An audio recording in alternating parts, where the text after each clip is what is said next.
Good morning, everybody. Welcome to day 2 of the Open University Research Sessions 2021. And welcome to the second keynote address today, which is delivered by Professor Mario López-Gopar. It's titled Decolonizing Language Teaching in COVID Times. Professor Gopar is joining us from Oaxaca, that's in Mexico, where it's still Thursday night. Thank you, Mario, for graciously agreeing to deliver this keynote address, and it's also on a very timely topic. I think this is also the first time we are having a speaker joining us from the Global South here at our annual research sessions. To introduce Professor Gopar, he is a professor in applied linguistics and second language education at the University of Oaxaca, Mexico. He received his doctoral degree from the University of Toronto, Canada. His main research interest is intercultural and multilingual education of indigenous peoples of Mexico. Professor Gopar has received over 15 academic awards. His doctoral thesis was awarded both the 2009 American Education Research Association Second Language Research Dissertation Award and also the 2009 Ontario Institute for Studies in Education Outstanding Thesis Award of the Year. And I think one of the biggest contributions his critical ethnographic action research has made in general to social sciences and humanities research is to problematize the criticality and our own worldviews when we are researching minoritized communities. He has published numerous journal articles and book chapters in Mexico, USA, Canada, Argentina, Brazil, and Europe. His latest books are Decolonizing Primary English Language Teaching, that's published by Multilingual Matters, and also more recently, another book titled International Perspectives on Critical Pedagogies in ELT, that's published by Palgrave Macmillan. Professor Gopar is here with us virtually, but what we'll do is we'll play a recording of his presentation, and that will be followed by a brief question and answer. So if you have any questions, you can keep them till the end, post the questions, or if not, you can share it on the chat line and I'll rally the questions to him. I hope you'll enjoy the presentation. Over to you, Mario. Thank you, Srimali, for the invitation. So I'll be here. Thank you so much, and feel free to post any questions on the chat. Maybe I can answer them also, during the video. Okay. Thanks again.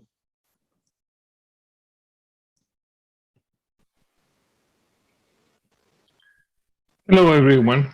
My name is Mario Lopez.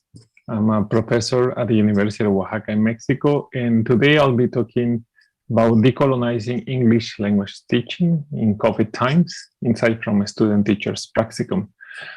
English is in quotation marks, because the idea is to problematize, what English means and how this language is connected to many other issues, including race, class, globalization, and things that we're going to talk about. It is a pleasure to be here and to be part of the Open University Research Sessions 2021. First of all, I would like to say thanks to Dr. Srimali Hirat for the invitation. And also I'd like to say thank you to Dr. Shima Urakun for all the help throughout this process and also their institutional invitation. If you enjoyed the presentation and would like to send me some comments, this is my email. In case that you don't like the presentation and you think it was a waste of your time, here is Dr. Srimali's email. Please direct your complaints to her because she's the one that invited me. So she's responsible for that. Before I go on, I always like to make a deal with my audience, especially now with our times in front of the screen. I think if I'm not making any sense or you think this is boring, please let me know and at least I can show you photos of my city. This is Oaxaca in the south. I'll show you later on where it is located. Or maybe you can show me photos of your city, which I would have loved to visit if COVID had allowed us to do so. Anyway, next time, I'm hoping to make it soon. Um, the purpose of this presentation are two main purposes. The first one is to argue that language teaching in Mexico and elsewhere, Sri Lanka, hopefully we can talk about whether this occurs too in your country, occurs within modernity and coloniality. I'll be talking about these two concepts that go hand in hand. One cannot exist with the other. Actually, one exists because of the other. And the second purpose is to showcase Mexican student teachers decolonizing English language teaching practicum. These students are future language teachers, and in order for them to graduate, they have to complete a teaching practicum, teaching in elementary schools, in public elementary schools. In this case, I'm going to focus on Valeria and Isaí, two student teachers. Their critical thematic unit on physical and emotional well-being and the reflexive practice in critical moments where decolonization may ignite.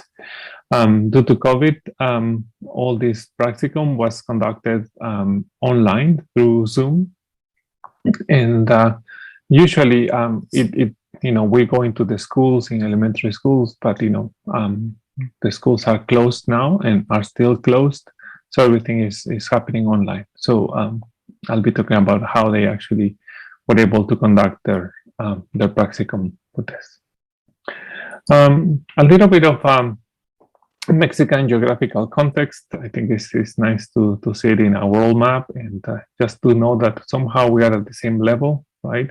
So we have nice warm weather, and but I'll be talking about how this geographical context in a minute is actually more than just geography, and how it is connected to other issues such as geopolitics. As at the beginning of the presentation, I mentioned that I would be focusing on the terms modernity and coloniality, or in this case, decolonialism, that it is basically what we're trying to do. So in order to understand this, I think it is important to look at history, in this case, Mexican history, that may be applicable to many other countries in Latin America for sure, but in countries like India and Sri Lanka yourselves, who have also experienced colonialism. So as you may know, before 1492, this is an important date in Mexican history and also Latin American history, there were hundreds of different ethnic groups thriving, and the Aztec, the Mayas, the Incas in South America, who had actually very, very advanced societies. And the Mayas, for example, had made a lot of breakthroughs in astronomy, in maths. And here we have a photo of the Aztec city of Tenochtitlán, where they have very, very unique engineering water systems. Anyway, these cultures were thriving. Of course, there were different empires, like the Aztec Empire, who imposed their languages. But in America, before the Spaniards came, there were hundreds of indigenous languages spoken. The discovery of America occurred, as you may know, in 1492, with Christopher Columbus arriving in America, thinking that he had arrived in India, right? Interestingly enough, for example, indigenous people in Mexico are called Indios, as they were actually referred to by Christopher Columbus when he arrived to this place, thinking that he had arrived in India. As you may know, the history of the discovery in America is usually typically told from the European perspective, the ones that arrived, that discovered this world. And, the story that the indigenous people endure is usually not told in history. With the arrival of, or the discovery in America, came colonialism and the Spanish conquest in Mexico in 1521, and we were conquered. We were a colonial, basically, area by the Spanish for 300 years. And one of the things I want to mention, during those times, is that there were even debates about whether Mexican people or Latin American people were people. Spaniards debated whether we were people or whether we were beasts or we were primitive, and that they needed to teach us, right? Then later it was decided that we were in fact people, but we needed guidance, we needed support, right? And those supports, of course, came from the Europeans, who positioned themselves as as modern individuals and invented us as this colonial other who was primitive, backward, sort of like a childish, which is an insult even to children, and that we needed to progress with that. Right. 300 years later, Mexico started their independence fight. Actually, it started on September 16th. Today and tomorrow are national holidays in Mexico. And the fight started in 1810 and basically finished in 1821. And we were declared a so-called independent country. But, with Latin American thinkers like Mignolo, Quijano, Dussel, basically, they have been arguing that independence did not actually mean the end of colonialism, that coloniality has remained up till now, which means that we still see Europe as the center of the world. We're still basically seen as people who need guidance, people who need to progress, right? Things that are part of colonialism that I'm going to address a little bit in a deeper way later on. But having said that, I think, the important piece is also that people have been resistant. For example, in Mexico, even though with the Spanish conquest, the Spanish language was imposed over the 100 indigenous languages that were spoken in Mexico, in my city of Oaxaca, that I'll show you later, there's still over 16 official indigenous languages recognized up to this moment. So they have survived for 500 years, which actually speaks to people resisting this, the area of colonialism. And that resistance is referred to as decoloniality. Decolonialism, where actually people have not accepted just, this European thinking, but they also try to resist that and make sure that their own thinking, their own ontologies and epistemologies are also valid. So how is this, actually present nowadays? How is this coloniality, now that the Spanish are not part of Mexico's, so much as it was during colonial times, but how colonialism has shifted, towards, for example, the US now.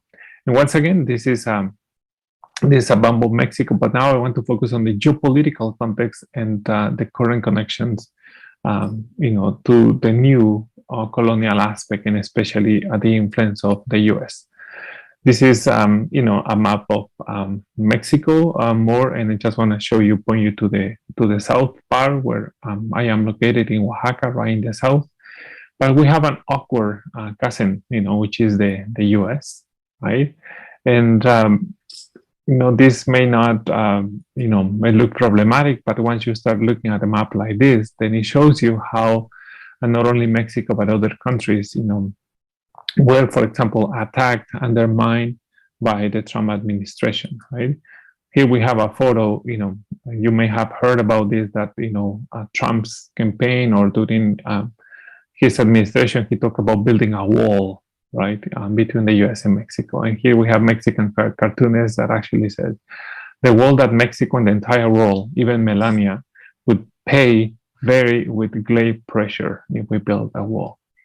But, this current geopolitical context and its connection to the English language did not finish with the Trump administration. Here we have a cartoon with Biden that says, like, the fascist adventure finished. Let's continue with the colonial normality, right? And here we have, for example, Biden, building or attempting to build another wall, saying that, I'm afraid that, the president of Mexico may actually come and ask me for vaccines, right?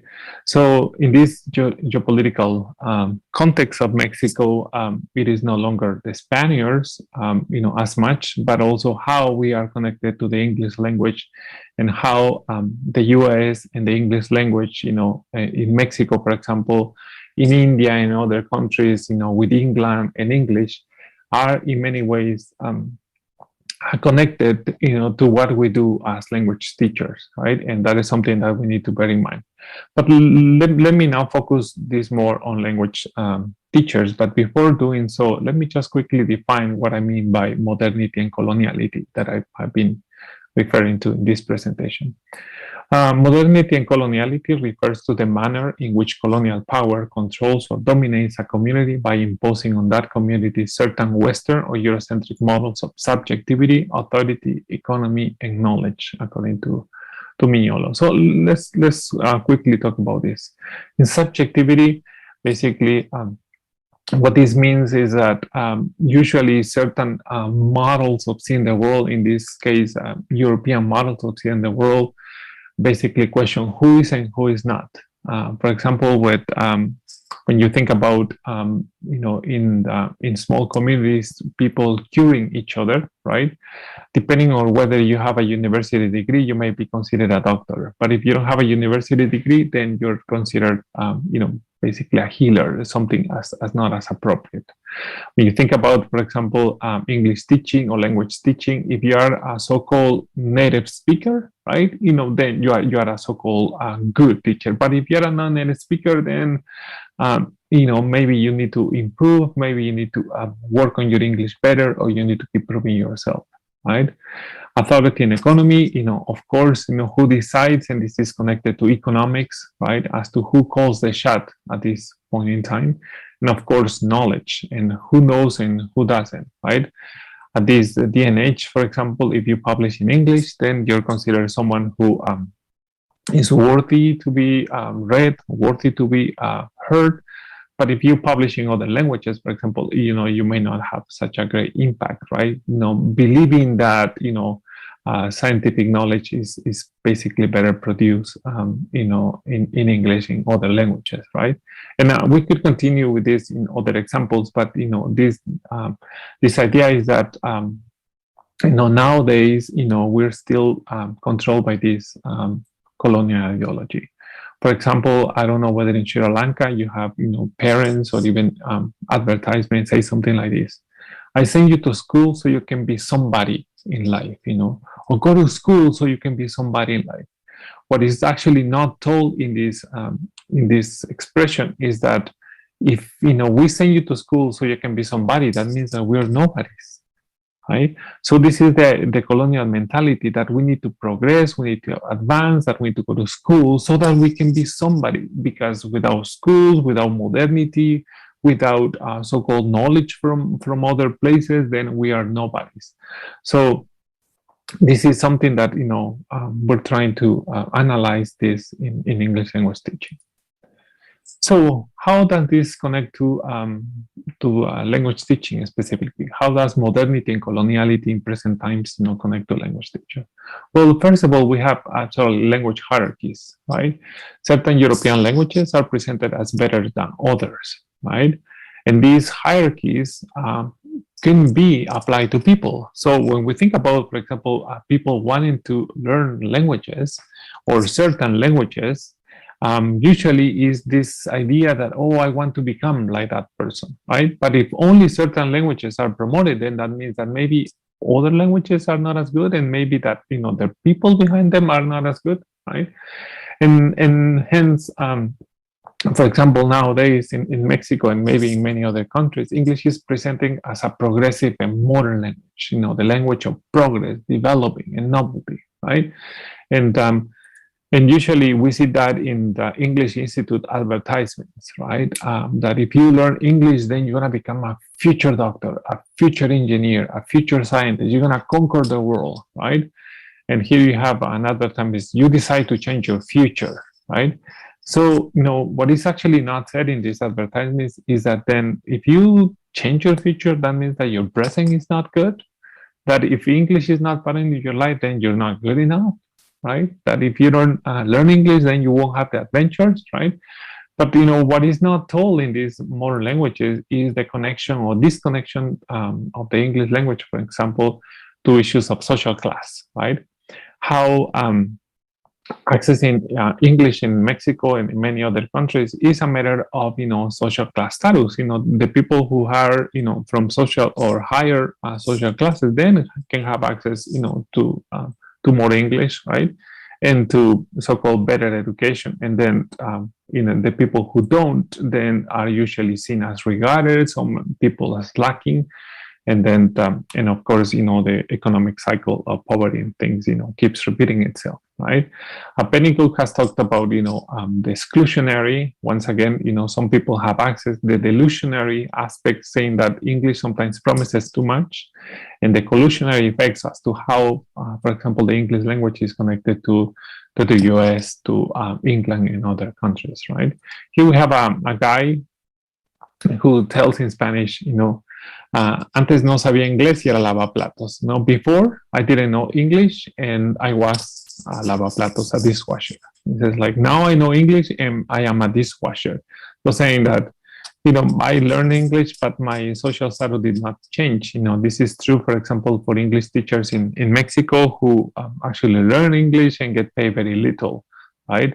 I don't know what is the case or whether in Sri Lanka is the same case, but for example, people, working in the call centers, by the fact that they speak English, they don't make as much money, right? So English is by no means, that don't mean in many cases, better, socioeconomic status, right? What about English teachers in this coloniality aspect? Right? English teachers, for example, face issues of race, native speakerism with this, right? If you look and sound like this, is usually okay, you're expected to be a good teacher. But if you look like this guy, right, then different questions arise, whether you're a good teacher, whether your English is good enough, whether and your proficiency, is compared to a so-called American or British, accent, or whether you have that, right? And we tend to be overly tested because, nobody believes that. Once again, going back to the coloniality aspect of subjectivity, are you really a good teacher, right? So then we need to be overly tested. We need to be tested by, the ETS with the TOEFL, by Cambridge, and, get the TKT and all those exams, right? To be able to prove, that we are actually good language teachers, right? And of course, with that, we are usually consumers, not producers of materials and textbooks. Right? We usually expect, other materials to be produced in the US and England so that we can teach with that. So then, what should we do as language teachers, teacher educators, teachers? Then, what I'm arguing in this presentation, and I'm going to show you examples of students doing it, is that I argue that we need to decolonize English language teaching. And what do we mean by decolonizing English language teaching? To begin with, right, I think English should not, is in quotation mark, because it should not be the end goal. The end goal should be other than just basically thinking that if we capture, if we acquire, if we make English part of our, linguistic repertoire, is going to save our lives. But we need to treat this language and then use it as an excuse, for example, to challenge the grand narrative of English as the savior language. We need to actually be thinking of English in more problematic ways. Decolonizing means understanding who's behind discourses from a historical perspective and use English to talk back, right? That's why I started this presentation with a history of Mexico, because we need to understand where actually these discourses actually come from. Decolonizing means valuing and appreciating the work of researchers and teachers from the global South, Mexico, Sri Lanka, and many other colonized countries, because usually we look up to the North, for so-called knowledge and so-called guidance, and we need to start valuing what we do. Decolonizing means valuing our languages and ourselves, more importantly. So during our classes, we need to value other languages, and especially our local languages. It means to move from being a nobody to being somebody, right? So it is important to be acknowledging, that we are good, that we don't need to be saved, that we don't need to be cured, that we don't need to progress, that we are already somebody's. And pedagogically means using English as an excuse to address important issues in students' lives, something that I've been discussing now for a good number of years. So the Decolonizing Language Teaching Project, we do it through a project that is called the Critical Ethnographic Action Research Project. In this project, I've been working now for more than 10 years with student teachers who go into elementary schools, as I mentioned, right? And we collect this data through classroom observation, audio and video, interaction during research, semi-structured interviews with the children and the student teachers, collecting work samples of students, and recording debriefing meetings with the teachers, right? The same project relies on critical thematic units as a pedagogical approach, and the main purpose is to create authors of identity text, a concept that Jim Cummings and Margaret Early has been put for in the classroom in order to decolonize English teaching, right? So in the remaining of my presentation, I'll move quickly. I just want to show you the critical thematic unit of 2 student teachers. But before that, I think it is important to say that decolonizing language teaching is done by people, right? We sometimes think of teachers and children in a very generic way, forgetting that there is a persona, a person, right, underneath. So I would like you to meet Valeria and Isaí. These are 2 student teachers in Mexico. They're now teachers at the point of the study. A year ago, they were finishing their BA degree. Valeria is in her early 20s and Isa is in his late 20s, and they both completed a BA program in language teaching. Vale speaks English and French, and Isaí speaks English and Italian, and they're ready to become those. Even though they speak only those 2 languages and Spanish, of course, they're multilingual. They're very open to indigenous languages and try to promote that in their practicum, right? As you can tell, they both don't look like Britney Spears or like Brad Pitt, right? So their so-called language proficiency in English may be questioned, right? However, if we take a decolonizing stance, then they're more than just so-called non-native speakers. They're multilingual people, right, who are ready to address important issues in children's lives. So they developed a thematic unit on physical and emotional well-being. And why? Because in COVID time, for example, when they were teaching, they needed to address these 2 aspects. The first thing, as we know, that the COVID how has impacted how well physically you are, whether you're obese or whether you have diabetes or whether you have good nutrition may help you fight the virus, right? But also the issue of well-being. Many people are going over depression through the lockdowns that we were suffering, right? So their thematic unit have very important messages, we call them, to the kids. Again, our main goal is not so-called learning English and vocabulary. It is about better or more broad socially important issues. For example, the first one they had in their thematic unit was to raise awareness in children about the importance of personal hygiene and eating healthy local products and meals. Identify and deal with emotions. Right, that's something that they wanted to make sure that they work on with the kids so that they can basically be vocal about how they were feeling during the lockdown. And of course, promote multilingualism, in this case, English, and they taught the kids some French and Italian in the languages of the family, the languages that the kids bring, in this case, Mije, an indigenous language from Oaxaca. They co-created identity text, for example, children presenting the local menus or the family menus, and how they, for example, creating calming bottles that we'll see later on. And throughout these thematic units, of course, they were learning languages in multiple languages. Here we have a little table as to, for example, what things that would be learning in English and then in Italian and French.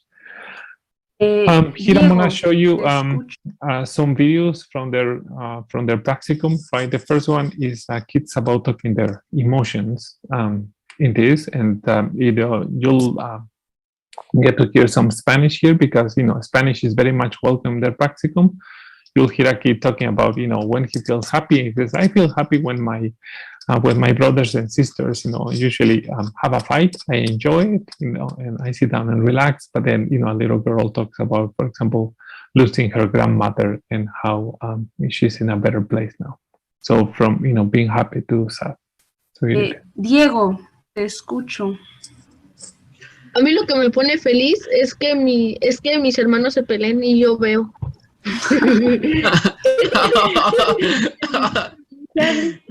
Diego disfruta o es feliz con el sufrimiento ajeno. No manches. Diego ve que sus hermanos empiezan a pelear, agarra su botecito con palomitas y se sienta. Casi. Agárrense. Exacto. No, fuerte, dale duro. Agárrense, David. Con la silla, dale con la Lo silla. malo es que a veces también yo salgo perjudicado porque estoy cerca. Exacto. Ese es el problema, el daño colateral. Ivana. Pues yo de las emociones estoy feliz y triste porque mi abuelo murió. Estoy triste de que ya no está acá, pero estoy feliz porque está en otro lugar mejor, donde ya no sufre ni nada. Y también, como dice Diego, que... you may, thank you for bearing with the Spanish. And purposely, I did not add subtitles, because sometimes too, we're used to that, not even listening to other languages, right? English has in many ways invaded our role that, listening to other languages is something that, we don't need to do it, right? So once again, the kids basically talking about feelings, especially the last kid talking about how she's happy and sad that her grandmother died. She's sad because she's no longer with her, but then she's happy that she's in a better place according to her. Here we have children acting out and with mimics and trying to figure out what this girl in the middle is doing, for good hygiene and how this girl responds in Italian about what she's doing. Let's see whether you can guess what this girl is trying to show the kids.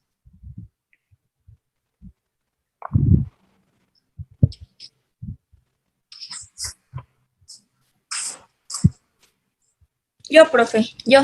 A ver, Amaya. Es que como aparte aquí no viene cómo se pronuncia, ¿lo puede decir como crea? Adelante. Dice, taglire leurequie. Ugie. Ok. Es en italiano tagliare le unghie. Tagliare le unghie. Exactamente, cortarse las uñas. You probably gets right, this girl is acting up, clipping her hands, and then the teacher is saying that, and, assisting the girl who's attempting to say, how to clip hands in Italian, right? And for us, here was a very, very important moment in the practicum. One of the girls spoke one of indigenous language in Mije. So the practicum went beyond using Spanish, as also called Lingua Franca, and learning some English, learning some French, learning some Italian. I'm going to show you a quick clip of one of the girls who ventured to actually bring their family language, Mije, which because of coloniality has been pushed as as a primitive backward language. But once you create this atmosphere, then other languages start coming into the classroom. So you're gonna hear some Spanish here. So these are the body parts, neck, arm, eye, and then the girl is gonna teach some of this in her family's language.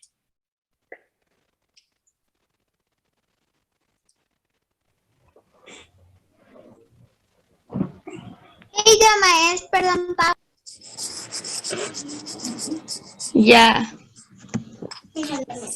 Te escuchamos, Pau. Voy a empezar a repetir lo de español y mije. Por ejemplo, cuello se dice yukun. Yukun. Ajá. Yukun, ok. Brazos es kuj. Kuj. Ajá. ¿Es brazos o brazos solamente? No, es brazo nada más. Brazo, kuj. Ok. Después, ojos se dice win. Win. As you can say in this clip, the kid goes on teaching, but in this case, the child is the teacher. And Valeria and Isaí become part of the students, as many other students in the class, right?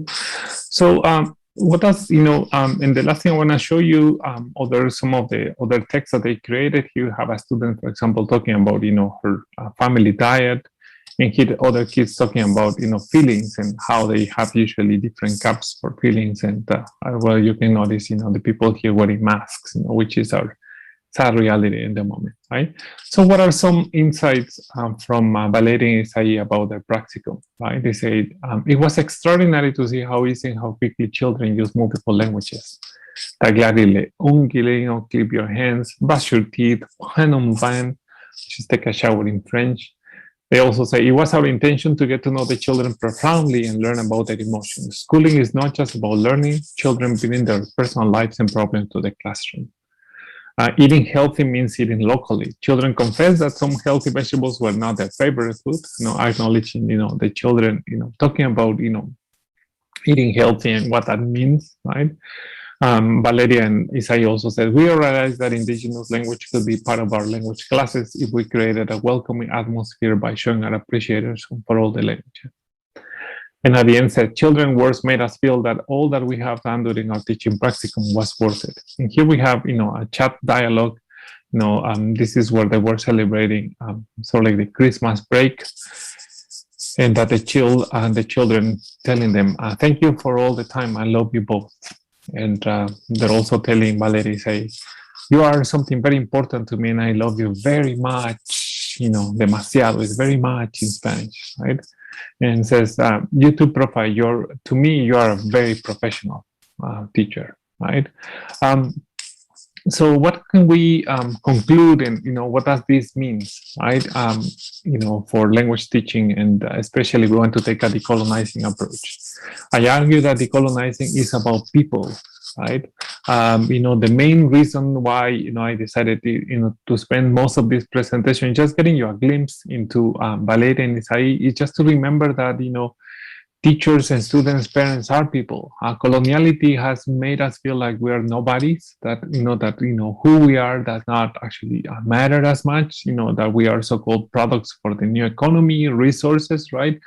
But I think, this colonizing, is about people who make feel each other important and appreciated, Isaí and Valeria really taking children's emotion into as important aspect of their class, then to reflects back, that's the idea of identity text, like a mirror where, if you project something positive comes back, right? I argue that making room for multiple languages in the classroom means challenging the discourse that there are languages and people who are better than others, right? In this case, when you think about it, English is not only suppressing languages like French and Italian, which are not usually learned, but most importantly, indigenous and local languages. So I argue that English won't save or improve our lives, but we can certainly use it as an excuse to promote other languages and address important issues in students' lives. In this practicum, once again, the end goal was not really learning English, but really talking about, health issues, talking about well-being through the English class. And so-called non-native language teachers like Valeria and Isaí have nothing to prove and are in fact decolonizing agents, right? They don't need to be tested. They should not, show you or flash their certificates. They don't have to look like Brad Pitt or Britney Spears. They're, professionals, like one of the kids mentioned, that actually can be agents of decolonizing agents. So I want to end this presentation, by thanking, acknowledging Valeria and Isaí and all the children who basically let us be part of their lives, and hopefully we have time. Let's talk, please. I don't know you, but I miss, the interaction, just talking to a screen, pretending somebody is back there. I miss the interaction. So please, we have some time, let's talk about it. And basically, I want to raise the question and ask you whether does language teaching in Sri Lanka occur within coloniality or decoloniality? I would love to hear, what you have to say about this. No? Again, thank you so much. Muchas gracias. And thank you again to Srimali and for the invitation. Bye. Thank you, Mario, for a very, very insightful presentation. I think we here in Sri Lanka, we can actually draw lots of parallels and also relate to what you're talking about, because we also have a very long colonial history of colonization. And also, I think some of the issues you raised about the iniquities created by English is something we are grappling with, not just English language teachers, but everybody is grappling on a day-to-day basis. And I think the key thing, I think for us is also the fact that you highlighted decolonizing. We always think of it as some big grand project, but one point that you made is that it's about us. So thank you for highlighting that and bringing a larger issue to a more personal level. So I won't talk anymore. Do we have any questions?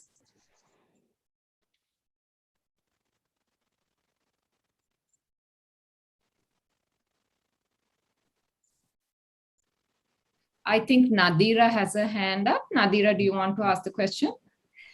Sure.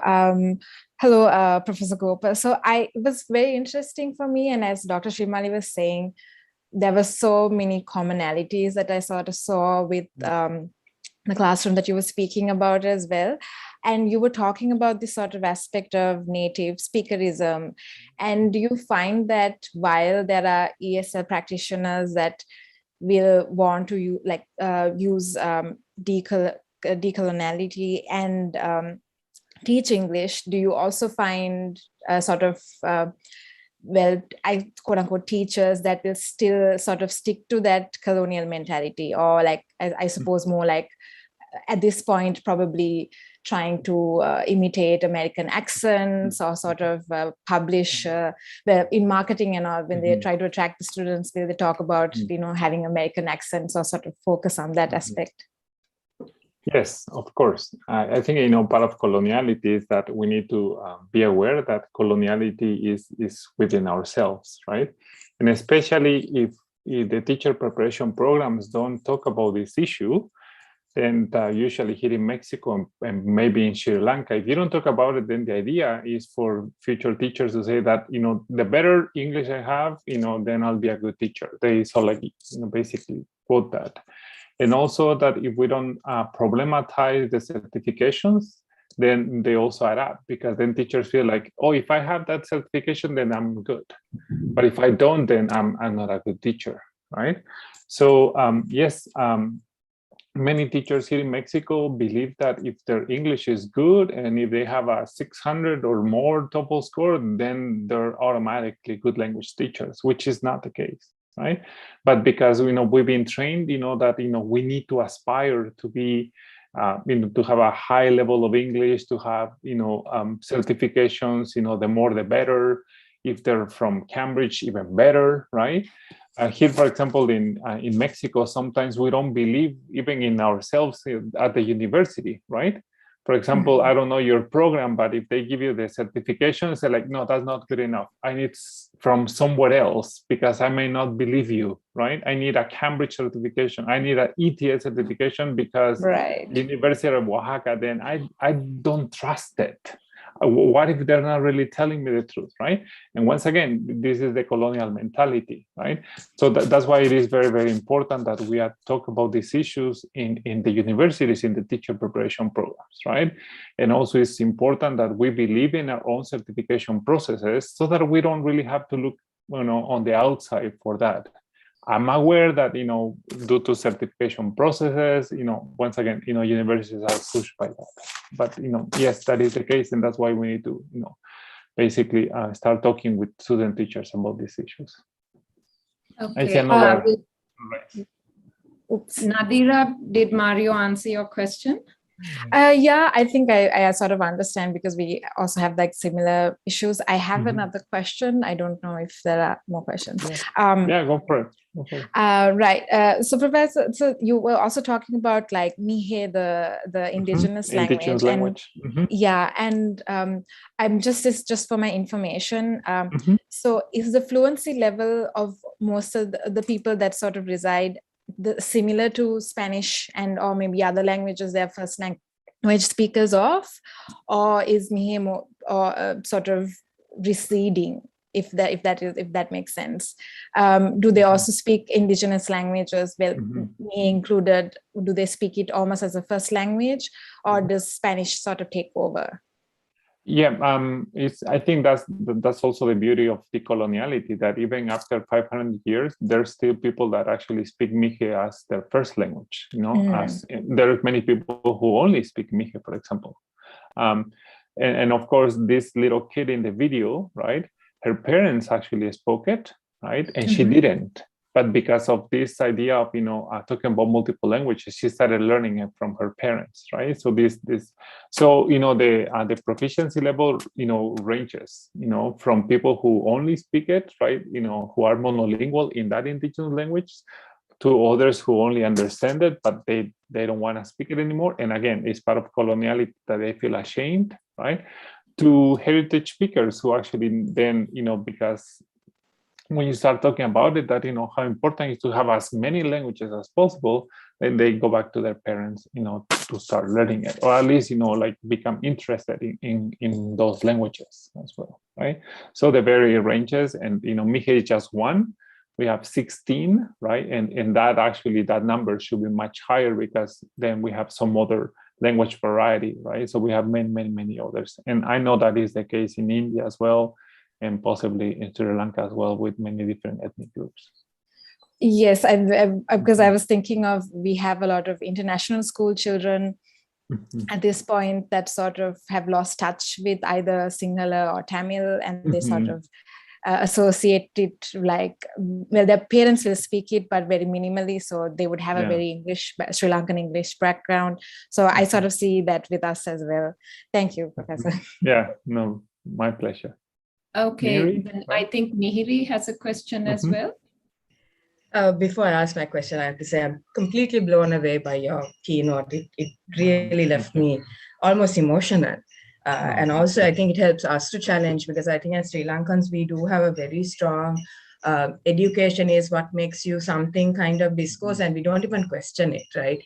We see that, you can only be somebody once you are educated. And that particularly, I think, is something that I will want to think about later on. But I'm going to ask a rather controversial question at this point, because I've been grappling with it myself. The issue of proficiency of a language teacher, an English language teacher. Like, I get what you mean about validity and, all of that, but shouldn't language teachers be proficient? Yeah.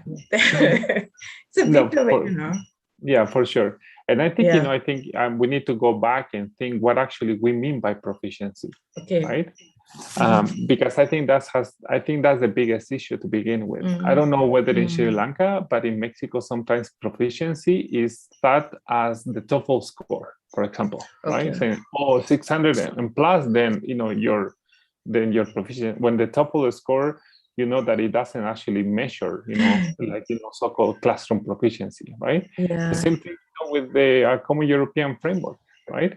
So I think we need to go back to what we think proficiency means, right? Even in the level of applied linguistic field now, we're questioning those assumptions, right? Because that proficiency is seen from a monolingual bias, right? We think that there is someone who actually is more proficient than others, right?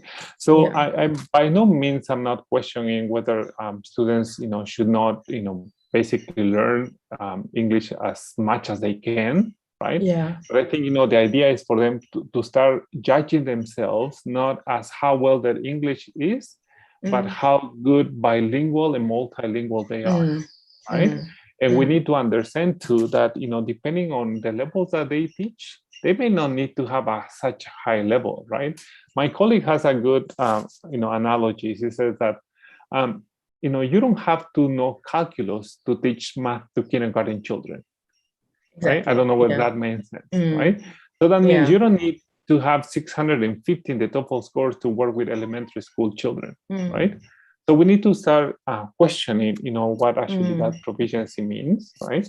And especially in language teacher preparation programs, I think we need to start thinking of something more than so-called language proficiency, right? Because the other problematic aspect of language proficiency, it is that so-called native speaker is put as the target to get, right? Yeah. Right. And that's the problematic issue, right? Because first of all, there is no such thing as native speakers, right? 100%. Because for example, in England, when you look at England, right, how many accents there are, right? And how many actually people actually that, let's speak English from a certain area of England would not actually pass the TOEFL score. You see what I'm saying? Right? Exactly. Exactly. So we really need to so I totally agree with your point. And if you're a teacher educator, I know that, we are pressured by these, accreditation bodies, right? That you must guarantee that teachers are so-called proficiency, right? But we don't even question what proficiency means. You see what I'm saying? And then we rely on certifications, right? We rely on certifications. I don't know whether in Sri Lanka, but in Mexico, we're invited by Trinity College, Cambridge, right? And there's like 20 of them, right? And the more are coming, right? And many of them test their students from a so-called native speaker perspective, right? So, just to give you a bottom line questions, I think, student teachers should try to so-called improve all the languages that they can, right? But they need to be open to be learning from their students, from themselves on a daily basis. I think that's really the challenge. And thank you for kind of bringing that up, because that's something I think we're not doing enough of to promote multilingualism, and that it's not just English. Totally agree with you. And I think and you're right, this whole native speakerism, it's a myth. It's certainly a myth, because we need to define it, and it is connected to race, it is connected to social class, right? It is connected many times, before, without even opening your mouth, you're being judged from how you look, from where you're from, right? And many students sadly struggle with that because they're always trying to prove themselves, right? And you feel like a roller coaster, right? Sometimes tell you, oh, your English is fantastic, right? and other times it's like, you're from Sri Lanka, right? You're from Mexico, right? It's like, yeah, do I look like one? No, you sound like one, right? And you feel like at the bottom of that, right? So we're always trying to, prove who we are, but that's, the legacy of coloniality, right? And many people, just by, the looks, because they're more fair skin, blue eyes, they must be a good teacher, right? And then others need to prove themselves. So we need to start challenging that too. Definitely. Thank you very much. No, thank you, Mary. Thank you so much. Thank you. Any more questions? I think something that came out of this conversation with you and Mihir is also double standards that are geared towards language teachers and also teacher educators. Constantly, we are told we are not doing our job properly because the teachers don't speak English, and the teachers are told constantly you're not good enough because you're not speaking properly. And everybody else around us seem to know how to do the job better than us because everybody seems to know how to teach language. So I think it's kind of a never-ending struggle. And also, Srimali, we need to realize that we are the product of coloniality. I mean, I went to Canada because, they knew, what to do there, right? You too, right? It is because our PhD programs in Sri Lanka and Mexico, they're not good enough, right? So we're also part and product of that, colonial mentalities, and that, we needed to go abroad, right? We need to go to good institutes, right? To be better, right? To know what to do, right? So we can go back and educate the natives. The natives, right? So, we need to reflect on that too, right? Okay, do we have any more questions? I don't see anything on the chat line. Thank you. Just I want to take Kaushula. I think Judy, do you have a question? I just want to, do you hear me? Yeah, Yes, I yes, just Judy. want to say, yes, Mario, thank you very much for that very Thank you. inspiring talk and presentation. And it really made me think that sometimes we as English language teachers kind of resist using our mother tongue, our first language, or students sometimes to explain things. I know we should really do it more, especially you have brought out that point that we need to, use the first language as much as possible as well in the classroom, and that in that way we are able to encourage the students to speak and also learn cultures and such. So thank you very much for bringing that point out at the meeting today, at the presentation today. Thanks a lot. No, thank you, Judy. And I think we shouldn't feel bad about it, because guess what? The feel at the beginning was like English only, English only. Right now, the feel is multilingualism, multilingualism, right? Yeah. And we're sort of like, cut in between, especially teachers, right? Because they've been told, oh, English only, or whatever language you're learning only, right? Now academics are like, Ophelia Garcia, oh, multilingualism is good, right? Oh, it's been good forever, but but they're finally acknowledging the fact too. Right? Okay, I think we'll have to wind up because there are sessions planned up after this. So thank you very much, Mario, for a very thought-provoking presentation. I think I'm left with more questions than answers at the end of this, which I think is good. So a lot for us to think about. And I'd also like to thank everybody who joined this presentation, posed questions, engaged with us. I hope Mario's presentation will actually get you to rethink or think further about our practices, because all of us, whatever we teach, we are dealing with English language learners, multilingual speakers. So it's language is an issue that we face in our classrooms as well as outside in day-to-day life, where what we speak, how we speak really marks who we are. So thank you, everybody. Thanks again, Mario, and enjoy the rest of the conference. Okay, thank you so much, everybody. Thank you. Bye-bye. Thank you. Thank you. Thank you. Thank you.